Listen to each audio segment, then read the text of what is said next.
पत्रकार बंधूंना नमस्कार.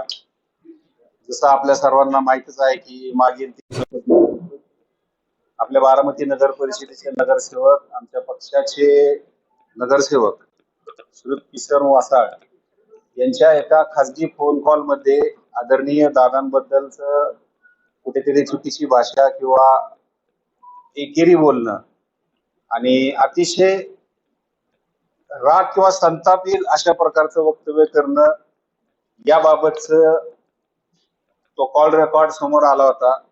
तो कॉल रेकॉर्ड समोर आल्यानंतर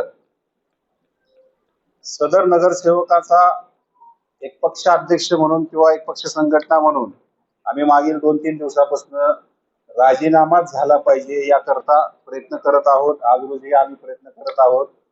मागील 2-3 दिवसात सदर नगरसेवकाशी आम्ही फोन कॉलद्वारे किंवा मेसेजद्वारे संपर्क करायचा प्रयत्न केला.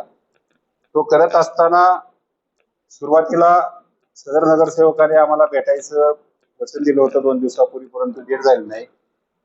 काल रात्री आम्ही काही मध्यस्थ मध्ये घालून की बाबा ही विषय झालेला खूप वाईट आहे आणि या प्रकरणात किती झालं तरी बारामतीकर म्हणून किंवा पक्ष म्हणून तो राजीनामाच दिला पाहिजे अशी आम्ही भूमिका होती आमची आणि ती भावना त्याच्यापर्यंत जाण्यासाठी आम्ही प्रयत्नात होतो. काल समक्ष आमची गाठ पडली सदर व्यक्तीशी.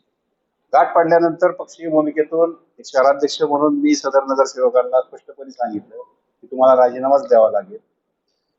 राजीनामा द्यावा लागेल असं त्याला सांगितल्यानंतर त्यानं थोडं विचार करणे किंवा बाकीच्या गोष्टीबद्दल वेळ हवा असं सांगितलं, परंतु आम्हाला त्याला वेळ काय द्यायचा नव्हता.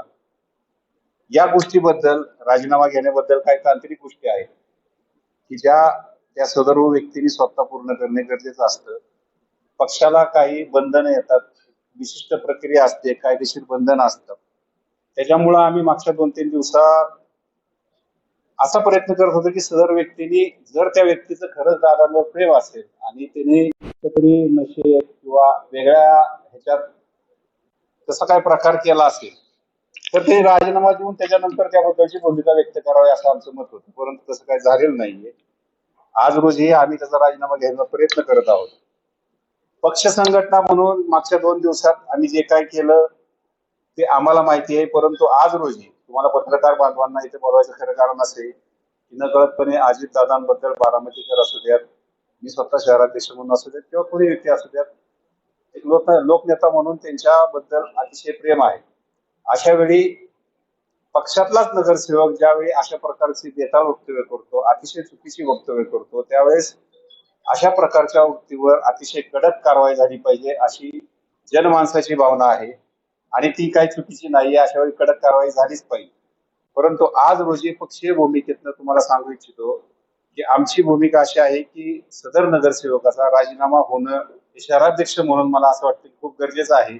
राजीनामा झाल्यानंतर पुढील जे काय पक्षात ठेवणे किंवा हकालपट्टी करणे ह्या ज्या काय प्रोसिजर आहे त्या होतीलच, परंतु शहराध्यक्ष, तालुकाध्यक्ष किंवा पक्ष संघटना नेमकी काय करते आहे असे प्रश्न जेव्हा उपस्थित होतात त्यावेळेस पत्रकार बांधवांसमोर येऊन त्याविषयी व्यक्त झालं पाहिजे. या जाणीवेतून आज मी तुमच्या समोर व्यक्त होत आहे. जर त्यांनी राजीनामा दिला नाही तर आपली भूमिका काय असणार आहे? राजीनामा द्यावा याकरता आम्ही शेवटपर्यंत प्रयत्न करत आहोत, परंतु असं वाटलं की सदर व्यक्ती राजीनामा देण्याची टाळाटाळ करत आहे किंवा यदा कदाचित त्याला राजीनामा द्यायचाच नाही, तर जेवढी काही कायदेशीर आयुध आहेत ती आम्ही युटिलाइज करायचा प्रयत्न करू. त्यातूनही राजीनामा नाही झाला तर शेवटी आमच्या पुढं अपरिहार्यता म्हणून शेवटचा पर्याय हकालपट्टीचा आहेच. तसं बघितलं तर आज रोजी सुद्धा आम्ही त्याची हकालपट्टी करू शकतो, परंतु शेवटी आदरणीय दादांनी नुकतंच नगरपालिकेची निवडणूक झालेली आहे, त्यामध्ये हे शीट वाटप केलेले होतं. त्या शीट वाटपात संबंधित व्यक्तीला नगरसेवक पदाची संधी देण्यात आली होती, ती दादांच्या माध्यमातून दिलेली होती. अशा वेळी त्या व्यक्तीकडनं दादांविषयी असं अतिशय वाईट स्वरूपाचं वक्तव्य आले कारणानं आम्हाला असं वाटतं की त्याचा पहिला राजीनामा झाला पाहिजे, कारण कुठेतरी पक्षाचा नगरसेवक म्हणून त्यांनी अतिशय चुकीचं कृत्य केलेलं आहे. त्यामुळे तो राजीनामा होणं गरजेचं आहे असं आम्हाला वाटतं. आणि तुमच्या म्हणण्याप्रमाणे यदा कदाचित त्यांनी राजीनामा द्यायला टाळाटाळच केली तर आमच्याकडे शेवटचा ऑप्शन आहे की आम्ही त्यांच्या पक्षातून 100% हकालपट्टी करणार. पक्षश्रेष्ठींनी आपल्याला काय सूचना केल्या आहेत का? पक्षश्रेष्ठींनी सूचना स्पष्ट केल्या नाहीत, परंतु एक बारामतीकरांच्या भावना शहराध्यक्ष तुम्हाला माहित आहेत अशा वेळी शहराध्यक्ष म्हणून तुम्हाला जे काय करायचंय ते तुम्ही करायला हवं अशा त्यांच्या स्पष्ट सूचना आहेत. आणि ज्यावेळेस नेतृत्व अशा प्रकारच्या सूचना देतं त्याचा आम्ही सरळ सरळ असा अर्थ घेतलाय की सदर व्यक्तीचा राजीनामा झालाच पाहिजे. आणि राजीनामा देण्यास टाळाटाळ केली किंवा वेळ लागतो असं दिसतं तर मी शहराध्यक्ष म्हणून सदर व्यक्तीची हकालपट्टी केलीच पाहिजे. अजितदादा प्रेमींनी जर सोमवारच्या आत अकालपट्टी झाली नाही तर सोमवार बंदचं आवाहन केलेलं आहे. याला आपण कशा पद्धतीने उत्तर द्या? नक्कीच तो एक लोकभावनेचा जनशोभ आहे. बारामतीकर म्हणून लोकांची ती जी मागणी आहे की आम्ही आंदोलन करू किंवा बंद करू, तीच भावना आमची आहे. कदाचित येत्या सोमवारच्या आधी आम्हाला जर असं वाटलं की सदर व्यक्ती हा राजीनामा देण्यास टाळाटाळ करत आहे किंवा त्याची भूमिका थोडी वेगळी जात आहे तर आम्ही येत्या 2 दिवसात नक्कीच त्याच्या हकालपट्टी संदर्भातला निर्णय घेतलेला असू शकतो. ह्याच कार्यालयामध्ये एक आत्महत्या केल्यामुळे तात्काळ त्यांचा राजीनामा डिक्लेअर केला. बरोबर. या बाबतीमध्ये दिरंगाई का होती? याच्यात 2 गोष्टी आहेत. ज्यावेळेस पक्षीय पदाधिकारी म्हणून काम करत असतो आम्ही, मी ते शहराध्यक्ष म्हणून काम करतोय, एक विशिष्ट प्रोसेस आहे. शहराध्यक्षाला उद्या एका अडचणीच्या ठिकाणी शहराध्यक्षाकडनं काही चुकीची गोष्ट घडली, शहराध्यक्षाने राजीनामा द्यायचं म्हटलं तर शहराध्यक्षाला स्वतःच्या लेटर पॅडवर राजीनामा द्यावा लागतो. तो समाज माध्यमातून गेला की आपण एक मानून चालतो की तो राजीनामा झालाय. परंतु हा नगरसेवक हा एक विशिष्ट प्रोसेसद्वारे निवडून आलेला आहे, एक कायदेशीर बाब आहे. आणि त्याचा राजीनामा घेणं हे पक्ष संघटनेमार्फत होत नसल्या कारणाने सदर व्यक्ती स्वतः जिल्हाधिकारी कार्यालयात उपस्थित राहून त्यांनी राजीनामा देणं गरजेचं असल्या कारणाने त्याच्यात वेळ काळ जातोय. म्हणूनच मी मगाशी म्हटलं की मागच्या 2 दिवसात आम्ही त्याच प्रयत्नात होतो. सदर व्यक्तीशी आमचा संवाद होत नव्हता. आम्ही काही करून शेवटी एक प्रोसेस आहे की सदर व्यक्ती फिजिकल हे राहत असल्यामुळं तो व्यक्ती समक्ष पाहिजे म्हणून आम्ही त्याशी शेवटपर्यंत संवाद साधायचा प्रयत्न केला. आणि रात्री संवाद साधल्यानंतर आमची भूमिका त्यांना स्पष्ट सांगितली की तुम्ही पहिल्यांदा राजीनामा द्या, त्यानंतर तुमच्या काय गोष्टी असतील त्या बघू. त्यांच्या बऱ्याचशा गोष्टी आहेत, त्यांचे काही खासगी विषय आहेत. पक्षीय संघटना म्हणून आम्हाला आज रोजी तरी अजितदादाबद्दल जे काय व्यक्त केलेलं आहे त्याविषयी त्यांच्या विरुद्ध आम्ही अतिशय कडक कारवाई करण्याच्या अनुषंगाने काम करत आहोत आणि आम्ही ती कडक कारवाई करणारच आहोत. पक्षातले कुठलेच घटक त्यांना पाठीशी घालत नाहीयेत. तुम्हाला जरी तुम्ही असा कोड्यातला प्रश्न विचारला असता तरी मी तुम्हाला स्पष्ट सांगू इच्छितो, जे कोण अपेक्षित आहे की त्यांना मदत करू शकतात, गावात कुठली गाडबजी आहे का, कुणी त्याचे नाही मी सांगतो ना, त्याच्या संदर्भात तुम्हाला मी स्पष्ट सांगू इच्छितो की आम्ही सर्व घटकांशी या विषयावर चर्चा केली, आमच्या सर्व सन्माननीय नगरसेवकांशी चर्चा केलेली आहे, आमच्या आजी पदाधिकाऱ्यांशी चर्चा केलेली आहे. त्या सर्वांचं एकमत आहे की अजितदादांबद्दल अशा प्रकारचं वक्तव्य कोणी जरी केलं असेल, तो कोणी जरी असला तरी त्याला माफी नाही म्हणजे नाहीच. आणि त्याच्या विरुद्ध राजीनामा घेण्यावर आज रोजी आम्ही त्याच्यासाठीच आम्हाला जो काही वेळ लागला मागील 2 दिवसात त्या भूमिकेवर आम्ही ठाम असल्या कारणानंच आज रोजी तुम्हाला काहीच चित्र दिसत नाहीये की सदर व्यक्ती विरुद्ध पक्षाने काहीच कारवाई केली किंवा काही नाही. राजीनाम्याच्या विषयात मगाशीच सांगितलं की एक विशिष्ट प्रोसिजर आहे, ती प्रोसिजर सदर व्यक्तीकडनं करूनच घेणं गरजेचं आहे. कारण जी बारामती नगर परिषदच्या माध्यमातून ते नगरसेवक राजीनामा मागितला जातोय, ही प्रोसेस योग्य नसती का झाली? नगराध्यक्षांनी ही भूमिका मांडली असती, कारण नगराध्यक्षाकडे हा राजीनामा पहिल्यांदा द्यायला लागतो, नंतर ते कलेक्टरकडे द्यायला लागतो. आमची भूमिका अशी आहे की कुठलाही राजीनामा हा जुजबी नसला पाहिजे, याच्यामध्ये राजीनामाच झाला पाहिजे जो की कायदेशीररित्या वैध आहे. तो शो नसावा, मी सांगतो तुम्हाला, तो शो नसावा. याच्यामध्ये सदर व्यक्ती प्रोसेस काय सांगते की नगराध्यक्ष नगराध्यक्ष ह्या तुमच्या पत्रकार परिषदेला उपस्थित नाही, म्हणून हा प्रश्न उपस्थित होतोय की हा नगराध्यक्षकडे राजीनामा द्यायला पाहिजे. नगराध्यक्ष पाठीशी नाही, नगराध्यक्षांनी त्यांना पाठीशी घालायचा संबंधच नाही. आज आम्ही या ठिकाणी जे बसलोय ते एक पक्षीय भूमिका म्हणून बसलेलो आहोत.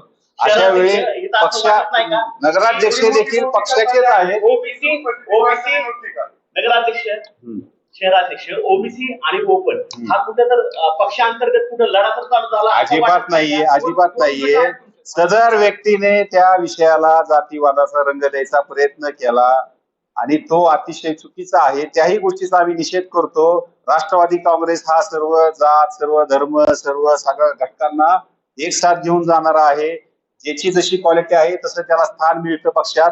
त्यामुळे इथे कुठल्याही जातीवादाला आम्ही कधीच थारा दिलेला नाही ना. अशा प्रकारचे त्याही अजितदादांवर जेव्हा किशोर मासाळ यांनी एलिगेशन केलं किंवा आरोप केले किंवा अजितदादांवर नावं ठेवले अजितदादांना, त्याच पक्षाचे तुमचे जे स्वीकृत नगरसेवक आहे कावळे, काल त्यांच्या मुलाचा वाढदिवस होता, 20-30 हजार रुपयाचे फटाकडे त्या दुखावताच्या दादांचं जेवढं दुखावता हे झालं हे वर्ष आहे, नगरसेवकांनी तुमच्या एका स्वीकृत नगरसेवकांनी एवढे फटाकडे वाजवले का? नाही. आता तो उद्या खाजगी- पक्षाने भेदभाव होत नाही का नाही, असं? भेदभावाचा विषय नाहीये. शेवटी त्याचं ते खाजगी कार्यक्रम होता. आपण हाय खाजगीमध्ये दोघांच्यातच दोघांच्या आणि संभाषण झालेलं आहे, नगरसेवक खाजगी विषय होता. नगरसेवक म्हणून तसं नाही. नगरसेवक म्हणून त्यांनी एखाद्या ठिकाणी सार्वजनिक ठिकाणी फटाके वाजवले हा विषय वेगळा, आणि त्याच्या घरगुती कार्यक्रमात फटाके वाजवले हा विषय नगरात वेगळा. ऐका, शहरात उद्या- जे संभाषण झालं दोघांच्यात, किशोर मासाळच्यात आणि त्या व्यक्तीच्या जी संभाषण झालं ही व्यक्तिगत झालं, पण त्याच्यामध्ये अजितदादांबद्दल अतिशय चुकीची भाषा करण्यात आलेली आहे. तुम्ही आमच्या अजितदादांचा दुखवताय. आता फटाकडे पण एका नगरसेवकाने वाजवतात 20-30 हजार रुपयाचे. पण त्याचा पण राजीनामा तुम्ही घेणार आहे का? जर नाही, अशी भूमिका असेल तर ती पूर्णपणे खासगी बाब आहे. या ठिकाणी आमच्या आदरणीय नेत्यांबद्दल सरळ सरळ चुकीचं वक्तव्य करण्यात आलेलं आहे. म्हणून आज रोजी आम्ही या व्यक्तीविरुद्ध राजीनाम्याची भूमिका घेतलेली आहे. अशा नगरसेवकांनी आनंद व्यक्त केला तर चालेल. नक्कीच चालणार नाही. उद्या परंतु ती पक्षाने खाजगी बाब. उद्या पक्षाने हकालपट्टी केली आणि त्या व्यक्तीने जर पक्षविरोधी भूमिका घेतली तर आपली भूमिका काय असणार? थोडं रिपीट करतो प्लीज. उद्या राष्ट्रवादी काँग्रेस पक्षाने जर हकालपट्टी केली तर त्या व्यक्तीने पक्षविरोधी भूमिका घेतली तर आपली भूमिका काय असणार? उद्या सदर व्यक्तीने राजीनामा देण्याची टाळाटाळ केली आणि आम्हाला अपरिहार्य म्हणून शेवटी हकालपट्टी करावीच लागणार. ती केली आणि तदनंतर जर सदर व्यक्तीने पक्षविरोधी भूमिका घेतली तर शेवटी असं आहे की कुठेतरी एक शहराध्यक्ष म्हणून आमच्या आदरणीय नेत्या राज्याच्या उपमुख्यमंत्री आहेत आणि कुठेतरी एक प्रोटोकॉल म्हणून किंवा एक सिस्टम म्हणून आज रोजीपर्यंत मी जरी शहराध्यक्ष असलो तरी आज माझी वैयक्तिक भावना वेगळी आहे, परंतु ती व्यक्त होत असताना एक तारतम्य बाळगायला लागतं.